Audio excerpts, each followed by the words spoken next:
Bonjour à tous, je suis en présence de Maxence Delangautier, cofondateur et directeur général de Walter. Je laisserai se présenter dans sa seconde partie de présentation.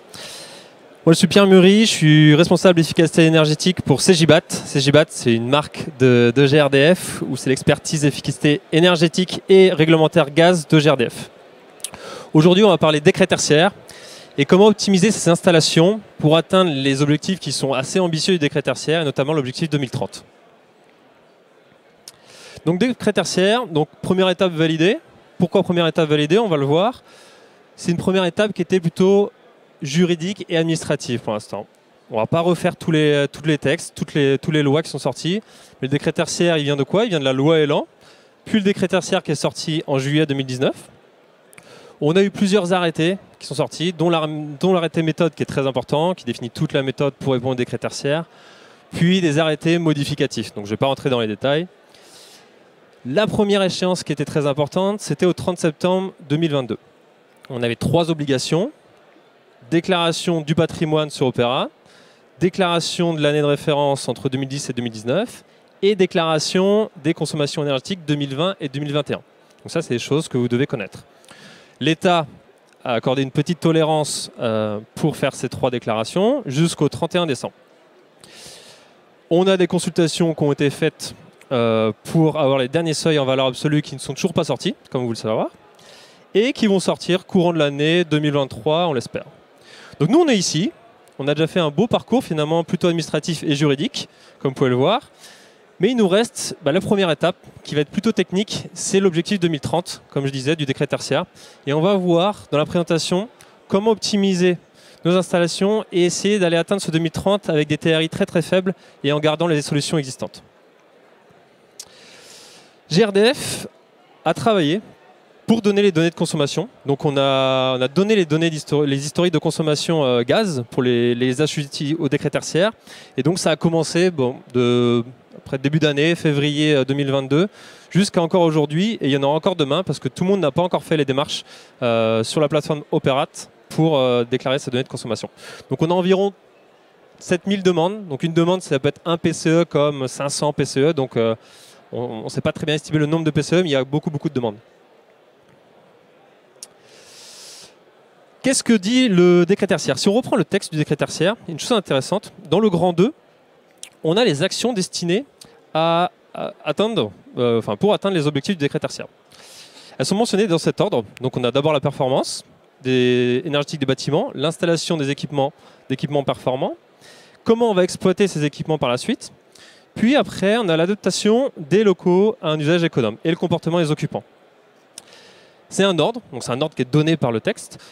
Et finalement, cet ordre n'est peut-être pas si anodin, parce que là, on a plutôt une réflexion d'efficacité énergétique. On va chercher à avoir un bon bâti, puis mettre derrière des solutions énergétiques qui sont performantes. Mais il y a eu un contexte. Il y a un contexte, il y a un contexte énergétique qui est celui d'aujourd'hui, qui est plutôt difficile pour le prix des énergies notamment, avec des coûts d'exploitation qui sont plus forts et plus élevés pour les assujettis au décret tertiaire, et une capacité d'investissement qui va être moindre, justement parce qu'il y a eu tous ces envolées d'énergie. Et on va peut-être rebattre les cartes finalement de ce classement et revoir des choses et des actions de travaux qui ont un TRI un peu plus faible, et notamment l'adaptation des locaux à un usage économe en énergie et le comportement des occupants, et aussi l'exploitation des équipements. Et donc on va axer notre présentation aujourd'hui sur ces 2 volets-là pour voir comment on peut gagner facilement des points et de l'économie d'énergie à moindre coût. Donc une étude qui a été réalisée par le Caustic sur ce sujet-là, donc sur le comportement des occupants et comment optimiser les locaux dans lesquels les assujettis peuvent gagner des points de consommation. Donc il y a eu 4 exemples de bâtiments qui ont été étudiés, on ne va pas les aborder aujourd'hui, on va juste aborder un lycée. Donc il y avait une école primaire, un lycée et 2 bureaux. Donc à la fin vous aurez des petits résultats aussi sur les autres segments et les autres bâtiments. Mais on fait un focus aujourd'hui sur le lycée. Et on va voir à la fois les éco-gestes. Donc les éco-gestes, c'est quoi? C'est une action manuelle de l'occupant et de l'exploitant de la pièce. Donc par exemple, je prends un enseignant ou une enseignante qui vient régler son robinet thermostatique dans son local. Ou sinon l'optimisation à l'échelle du bâtiment. Donc là, plutôt via une GTB ou une régulation centrale. Donc là, c'est notre lycée. Oula. C'est notre lycée. Pardon. Je crois qu'il y a un minuteur qui est en... Ok. Il y a notre lycée, donc c'est un lycée plutôt classique. On voit la répartition des consommations avec beaucoup de chauffage. On a un petit peu d'éclairage et de la cuisson qui viennent ensuite.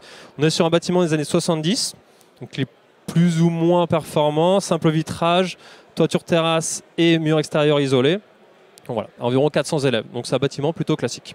137 kWh d'énergie finale par mètre carré par an. On va regarder dans un premier temps comment se comporte ce lycée.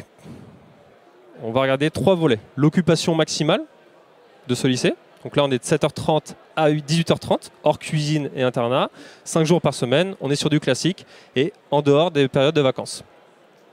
Sur le deuxième volet, on est sur le temps maximal d'occupation sur l'année. Et ça, c'est une chose très importante. Sur la partie enseignement, on n'a que 21% d'occupation maximale. Donc finalement, sur ces 21%, le reste de ces 20%, on n'a pas besoin ou peu besoin des usages de type chauffage et on aura moins de consommation comme on l'a vu tout à l'heure sur le diagramme. Et 27% sur la partie administration. Et un autre volet, le temps de fonctionnement des ralentis. Donc là, on voit ici 65% de ralentis. Donc ça, c'est sur la période de chauffe, bien sûr. Et l'étude va aller sur 5 grosses thématiques. On va aborder aujourd'hui que le chauffage. Mais on a le chauffage, la clim, l'éclairage, la ventile et la bureautique. Sur le chauffage, on va regarder l'abaissement de la température ambiante. Donc si j'étais par exemple à 21 degrés, je baisse à 20 degrés ma température ambiante. Et les réductions, donc les réduits. Week-end, vacances scolaires par exemple, et la nuit. Et on va également regarder les actions manuelles des occupants, comme j'ai dit tout à l'heure, par exemple une simple action sur le robinet thermostatique. Donc comment lire? Donc là on a le scénario de base. Vous avez le scénario de base en blanc en haut. Donc les salles de classe, bureau, chambre, internat. Je vous invite à regarder plutôt les petits graphes en rouge. Donc là il y a 1/6 de ces locaux qui sont chauffés à 22 degrés aujourd'hui, un tiers à 21, un tiers à 20 et 1/6 à 19. Donc, la température de consigne minimale dans les lycées c'est 19 degrés pour info. Et dans les autres locaux, pareil, vous les voyez à droite, il y a des températures à 21 degrés et à 20 degrés. On a un réduit de nuit, vacances, week-end pardon, et jours fériés hors vacances à 3 degrés. Et dans le scénario 1, qu'est-ce qu'on va faire? Eh bien, on vient réduire de 1 degré toutes les températures de consigne ou de confort de ces locaux. Résultat, on a direct moins 8% sur les consommations de chauffage en gain sur ce premier scénario. Moins 6% sur l'échelle totale du bâtiment, parce qu'on voyait c'était à peu près 70% des consos totales du bâtiment. Sur un scénario 2, on fait pareil, sauf qu'on va jouer en plus sur les réduits, et notamment sur le réduit des vacances. On va appliquer un réduit de 11 degrés, 11 Kelvin, par rapport au scénario de base, qui était de 6 degrés. Et là, on arrive directement à moins 13% sur les consommations de chauffage. On n'a pas fait grand-chose, on n'a presque rien dépensé aujourd'hui. On a juste regardé comment se comportait le bâtiment aujourd'hui, et on a essayé d'optimiser les périodes d'inoccupation. Si on veut être encore plus ambitieux, on a 2 autres scénarios, le scénario 3 et le scénario 4. Donc ils repartent du scénario 1, où on a abaissé de 1 degré la température de consigne et de confort des locaux. Et en plus, on va jouer sur des réductions sur la température de consigne ambiante de moins 6 degrés. Donc là, sur la partie administrative, pendant la fermeture de l'administration, donc là c'est 19 jours, on va faire cette action-là. Et sur le reste du bâtiment, sur les vacances scolaires. Donc là, on a 66 jours. Et là, direct, on commence à s'envoler dans les économies d'énergie avec jusqu'à moins 20% de réduction sur les consommations de chauffage. Et à l'échelle du bâtiment, on arrive à moins 14%. Et un scénario 4, qui est encore plus ambitieux, où là, on vient réduire carrément de 11 degrés au lieu des 6 degrés sur l'ensemble des périodes scolaires. Et aussi fermeture d'administration, et là on arrive jusqu'à du moins 32% et moins 22% sur les consos totales du bâtiment. Donc on se rapproche finalement des objectifs 2030, on les atteint pas qu'avec ces optimisations sur le bâti et sur la régulation, mais on n'a presque rien dépensé. Là on a un TRI nul, voire très très faible, parce qu'on peut mettre en place une GTB ou sensibiliser les occupants de notre lycée, mais ça reste des choses très intéressantes. Donc là, c'est des chiffres qui reprennent aussi les autres typos sur lesquels on a fait des études, et notamment l'école primaire. Donc c'est pour comparer, c'est pour pas dire juste que le lycée c'était un cas exceptionnel. On voit aussi en faisant un réduit de 11 degrés par rapport à 6 sur l'école primaire, on peut atteindre des gains de 20%. Donc je passe pour le bureau. On a aussi des chiffres. Je pense qu'il y a 2 chiffres à retenir qui sont très importants.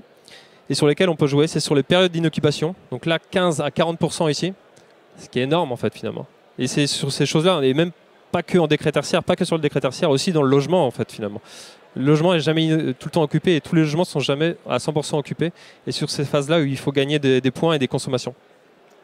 Et un chiffre, sur les 4 études, on a vu qu'abaisser de 1 degré la température ambiante ou de consigne, ça permet de faire des économies de l'ordre de 10% sur les consommations de chauffage. Donc voilà. Donc je laisse la main à Maxence qui va nous parler sur des cas réels d'EHPAD d'optimisation. Est-ce que vous m'entendez? Excellent. Bonjour, moi je m'appelle Maxence Delangautier. Je suis le cofondateur d'une entreprise qui s'appelle Walter. Nous, on fait de l'expertise de chaufferie et du suivi de chaufferie. On va chercher de la performance pour le compte de tiers, gestionnaire de bâtiments. Aujourd'hui, je vais vous parler d'un cas qu'on a, mais des cas comme ça, on en a tous les jours. Peut-être aussi parce qu'on est le médecin de famille, en fait, gestionnaire de bâtiments. Donc on doit récupérer les pires bâtiments en termes de consommation. En préambule, l'approche globale, c'est la solution la plus efficace. Maintenant, je l'ai dit, nous on fait de l'efficacité sur des chaufferies. On n'est absolument pas contre l'approche globale, mais il y a quand même parfois un principe de réalité. Principe de réalité d'abord sur des contraintes liées au bâti. Tous les bâtiments ne sont pas isolables. Qu'est-ce qu'on fait? Ils sont quand même assujettis au décret tertiaire. Alors vous pouvez contourner l'obstacle, mais il y a au-delà du décret tertiaire un besoin de décarboner et un besoin de faire des économies. Et puis après, il faut prioriser les ressources. Je pense que vous êtes tous au courant qu'il y a un problème d'hommes, de matériel et de finances. Quand vous êtes une boîte cotée, que vous avez un parc de 800 bâtiments que vous devez opérer, vous n'allez pas foutre toutes vos dépenses dans la rénovation de vos bâtiments parce que sinon, la boîte, elle ferme ou le PDG, il est viré. Voilà. Alors attendez. Donc nous, on s'attaque au bloc chauffage. Là-dessus, je vais vous prendre le cas, c'est une agglomération qu'on suit depuis un peu de temps, maintenant 3 ans. On suit une trentaine de bâtiments de toute typologie. La première chose qu'on a fait, c'est on a fait un Pareto. On leur a dit on va s'attaquer aux bâtiments les plus énergivores. Et bizarrement, c'est les EHPAD. Il fait chaud dans les EHPAD, on ne peut pas travailler sur les températures. Quand vous voyez les surfaces, la puissance installée, les indices de conso, vous avez un petit indice sur le niveau de performance de ces bâtiments. Je regarde le dernier bâtiment, le 3e, 80 lits. C'est une chaufferie ICPE. Il y a plus de 1000 kg installés. Ça fait quasiment x2 celle qui fait 80 kg et qui est d'une ERT plus ancienne. Donc déjà, il y a une problématique. Vous avez des bâtiments d'indice conso 125 kg par mètre carré, 150. Là, il y a un deuxième premier indice. Donc nous, on n'a pas fait de la magie, hein, mais on a essayé d'être pragmatique. On a expertisé les installations. L'expertise, ça permet de scanner l'installation. On envoie des experts en chaufferie, des gens qui savent de quoi ils parlent. Là-dessus, on a identifié plein de manques de conformité. Super, la conformité, ça montre le degré d'attention que peut avoir un exploitant. Quand on intervient sur ces installations, c'est que l'exploitant il est un peu sur la sellette. Il y a un problème de communication avec le gestionnaire. Il y a une surcharge de travail de tous les côtés. L'exploitant, il n'a plus personne. On est à côté de la frontière suisse. Les gens, ils partent de l'autre côté parce qu'ils sont mieux payés. Donc il n'a personne pour opérer les installations, mais côté agglo, il n'y a personne non plus pour traiter l'information. L'agglo reçoit plein de devis, mais il n'y a personne pour les lire. Donc ça ne marche pas. Et puis quand vous êtes dans du public, mais ça marche aussi dans les boîtes, vous avez des cycles budgétaires. Si vous n'avez pas préparé vos budgets, vous n'aurez pas d'argent pour faire ne serait-ce que les mises en pérennité d'installation.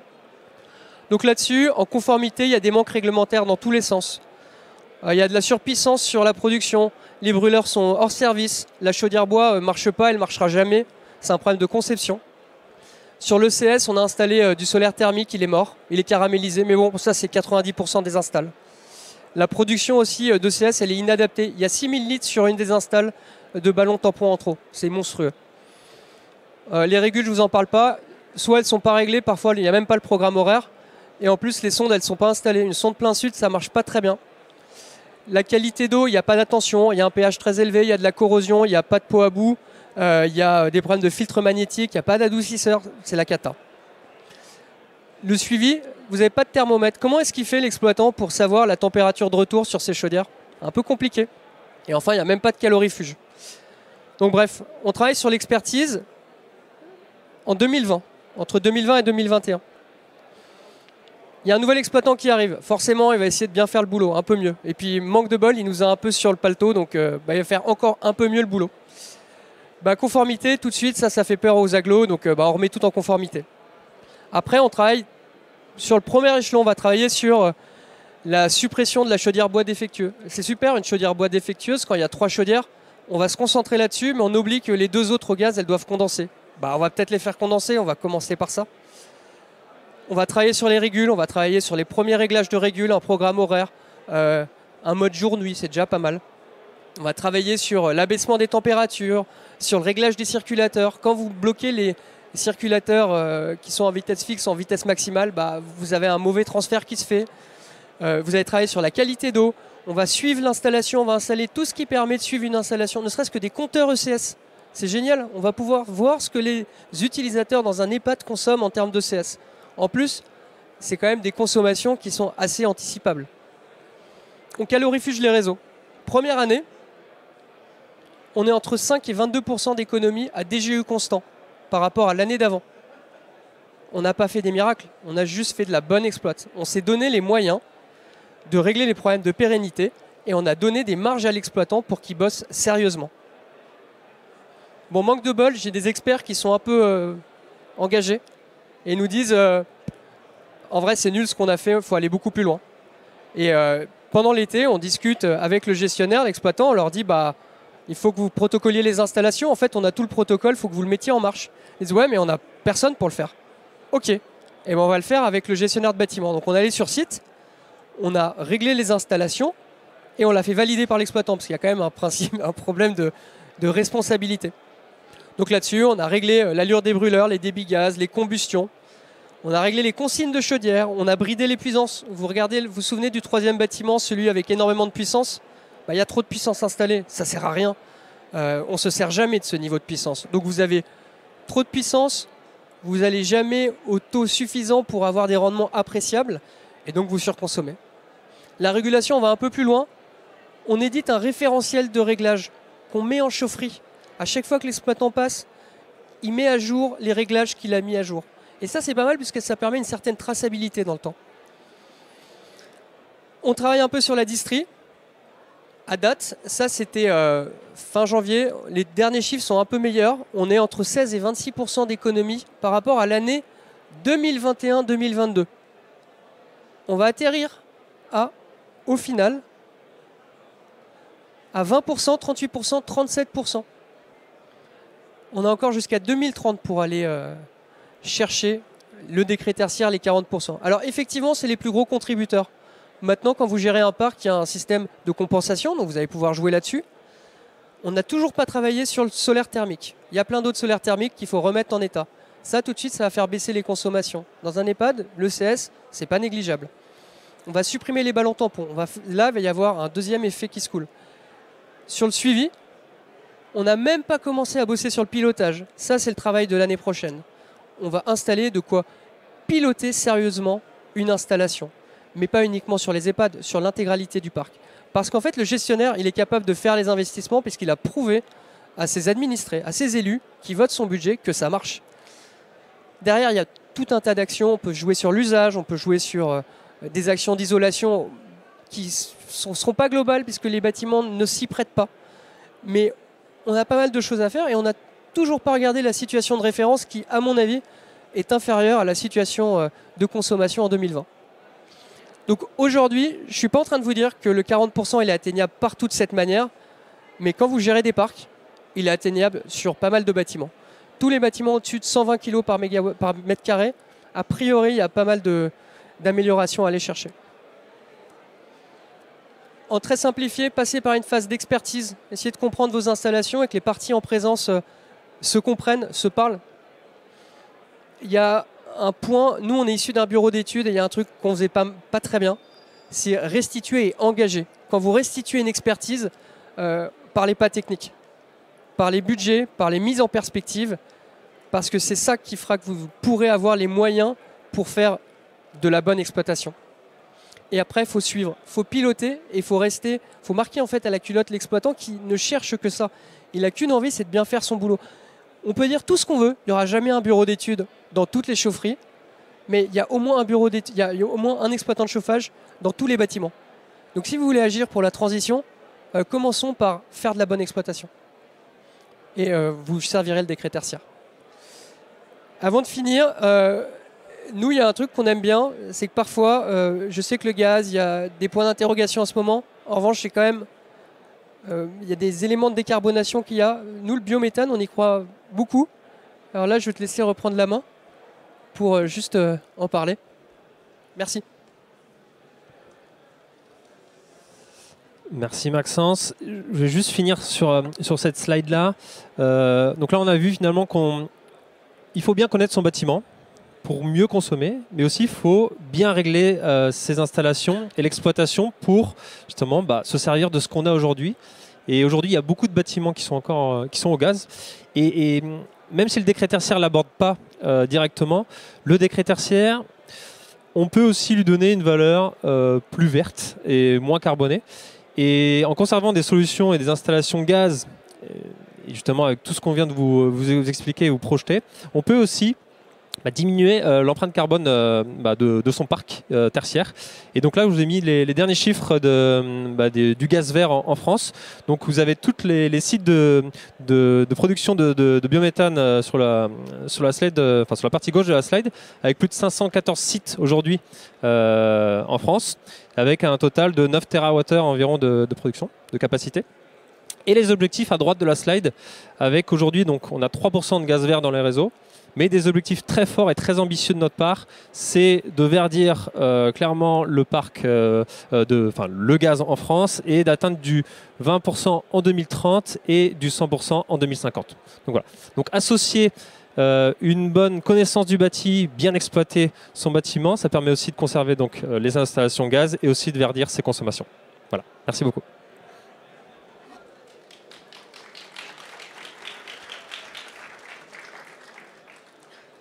On est là pour vos questions si vous avez besoin. Ouais, si vous avez des questions, on peut les prendre maintenant ou sur le stand GRDF, comme vous voulez.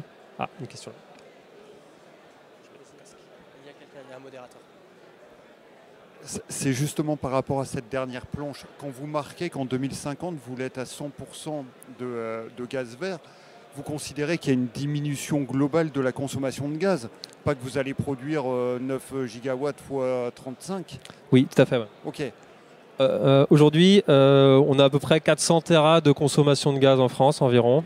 Et dans le scénario 2050, c'est aussi avec une trajectoire où justement, il y a le décret tertiaire, il y a aussi la rénovation du parc logement et il y aura moins de gaz consommé à 2050, complètement.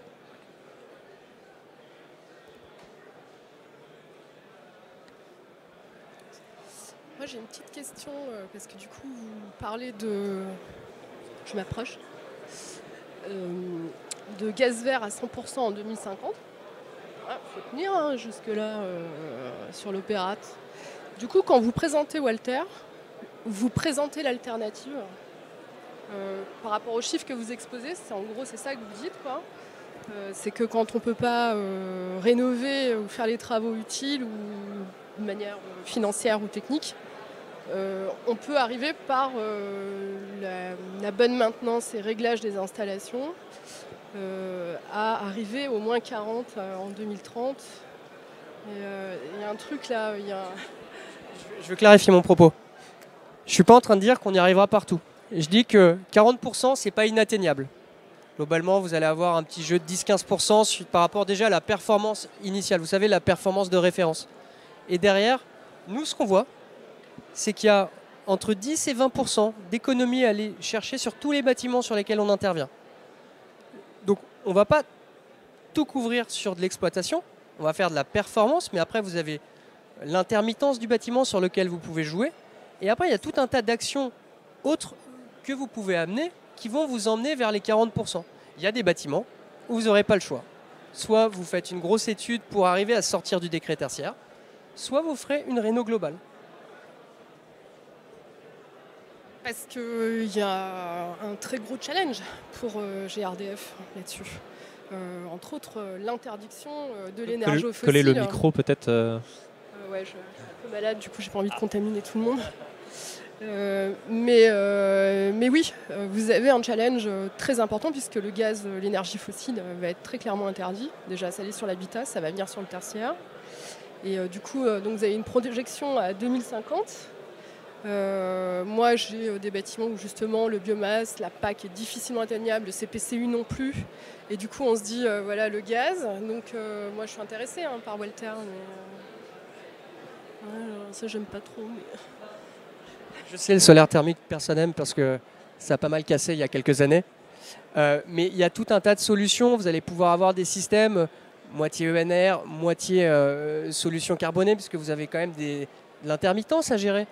Vous avez des problématiques de consommation trop importantes à certains moments de l'hiver. Nous, on va aller jusqu'à l'APS. En gros, notre proposition, c'est de vous dire, bon, on ne connaît pas vos parcs, on va être très objectif sur la qualité de votre parc, et après, on va vous emmener jusqu'à l'avant-projet sommaire. Voilà, au bout du tunnel, il y a un peu de lumière, pas sur tous les bâtiments, mais on va essayer d'être pragmatique sur les solutions qu'on peut vous amener. Si vous me demandez, alors, une PAC en forage vertical sur un bâtiment de 400 lots, je ne sais pas si vous êtes dans l'habitat avec 400 lots d'habitation ou qui fait 10 000 m², on va peut-être se poser des questions. Je vais vous dire peut-être que c'est pas réaliste. Voilà. Mais on va essayer d'être pragmatique. Et aujourd'hui, le gaz, quoi qu'on en dise, reste une solution qui sert quand même le besoin des occupants. Il y a un vrai challenge, il y a une vraie question là-dessus. D'ailleurs, il y a une autre présentation là, sur le gaz à venir dans le bâtiment. Comment, le pourquoi, il y a un vrai truc. Quoi, hein. On parle de gaz et tout, elle dit mais non, c'est pas renouvelable. Et lui il dit ouais, machin, truc. Non, je disais que dans le gaz, vous avez un sacré défi par rapport aux nouvelles normes environnementales. Oui, complètement. Il y a une chose aussi qui est importante. Tout à l'heure, on parlait de trajectoire de diminution parce qu'il y a le décret tertiaire, il y a aussi plein de réglementations. La RE 2020, elle est très ambitieuse aussi. Donc, le parc IMO, que ce soit tertiaire ou logement, il va moins consommer. Et ça, c'est tant mieux parce qu'on est pour moins consommer sur toute énergie confondue. Mais nous, on a vu aussi que pour le gaz vert, on a le potentiel, en tout cas, pour atteindre du 420 TWh. Donc c'est à peu près la consommation aujourd'hui. Donc quand je dis 420 TWh, ça mélange à la fois méthanisation agricole, hydrogène, pyrogasification, enfin tous les procédés, tous les moyens qui sont à disposition aujourd'hui pour faire du gaz vert. Aujourd'hui, on a la capacité de répondre à le potentiel gaz vert en France pour faire 100% de gaz vert, même si les trajectoires aujourd'hui, si la trajectoire finalement reste à iso-consommation. Et par contre, nous on espère, c'est en tant ingénieur et dans l'efficacité énergétique, c'est que tout le parc français, à la fois tertiaire et logement, baisse en consommation parce que c'est de l'efficacité énergétique et on travaille pour ça.